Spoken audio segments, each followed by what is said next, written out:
Shalom à tous. Dans le 5e chapitre de Masechet Tamid,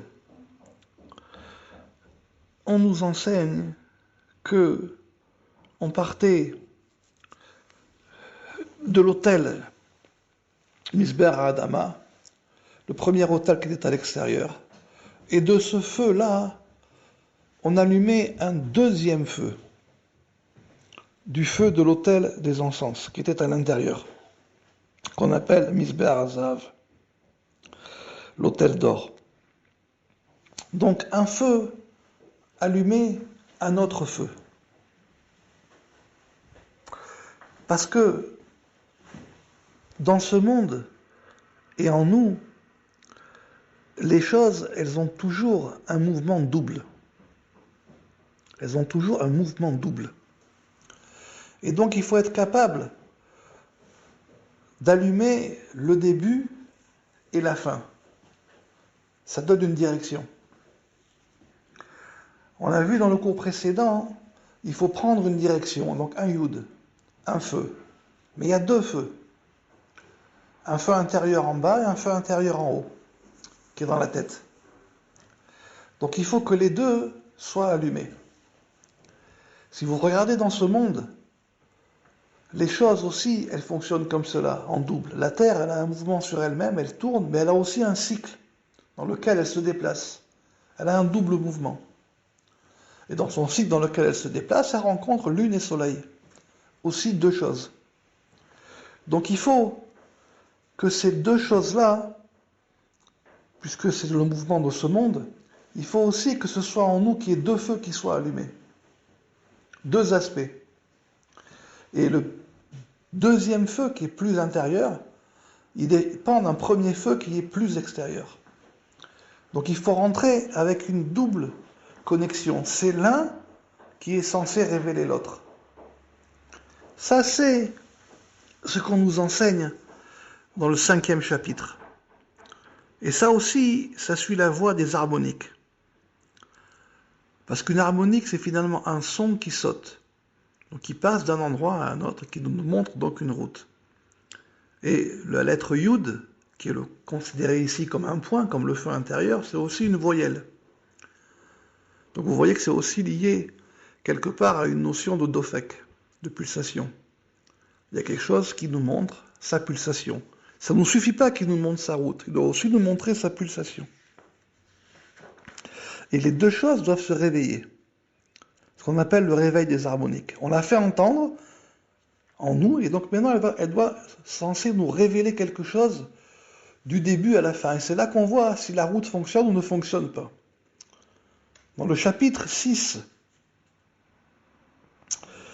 on nous parle aussi de la division du travail. Et on nous dit qui est méritant de ceci et de cela. Et si on fait attention, la notion Mifezacha ici, dans le chapitre 6, elle est marquée 4 fois, et une 5e fois Mifezachu, ceux qui ont été méritants. On sait que il y avait 4 fleuves dans le jardin d'Éden qui étaient abreuvés d'un fleuve supérieur. Donc c'est bien ça qui a marqué ici. Donc le but, c'est d'atteindre ce centre supérieur. D'atteindre ce centre supérieur. Donc on part du bas, il y a quelque chose qui s'éclaire, qui s'allume, et qui doit atteindre le centre supérieur. Quand ce centre supérieur il a été atteint, alors on a atteint la source. On a atteint la source. C'est ça le 6e point. 5e point, c'est de réveiller l'un par rapport à l'autre, et que ce un par rapport à l'autre, ils permettent d'atteindre la source. Quand la source est atteinte, on a atteint le centre supérieur, alors on a atteint ce point du Yud, de ce Mi chez Zacha, celui qui est méritant. On a atteint ce point du Yud à l'intérieur du même. Alors à ce moment-là, la route est révélée, les harmoniques sont révélées, se font entendre. Et à ce moment-là, on peut aller en chemin. À ce moment-là, on peut aller en chemin. Ça, c'est le 5e et 6e point de Masechet Tamid. Ça, ce sont les points les plus importants. Et à partir de là, là aussi, vous voyez que finalement, tout s'applique. Simplement, ça s'applique d'une manière différente. Mais tout s'applique. Voilà le 5e et le 6e point. Alors pour nous, ces points-là, moi je vous les ai expliqués par rapport, ce qu'on pourrait dire, aux méditations, aux cavanotes qui sont liées à la prière, et en particulier au schéma, afin qu'ils puissent être entendus, pour atteindre ce 5e et ce 6e point. Car en même temps, il y a 2 mouvements, et que ce premier et ce 2e mouvement, ils permettent d'atteindre le point central. Moi, je vous les ai expliqués par rapport aux cavanotes de la tfila, mais c'est aussi une volonté personnelle.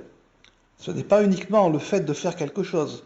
Il faut aussi qu'il y ait une volonté personnelle à l'intérieur, que les choses qui sont expliquées sous le langage des cavanotes deviennent une réalité physique, parce que tout ce qu'on fait dans cette vie, c'est pour pouvoir s'accomplir.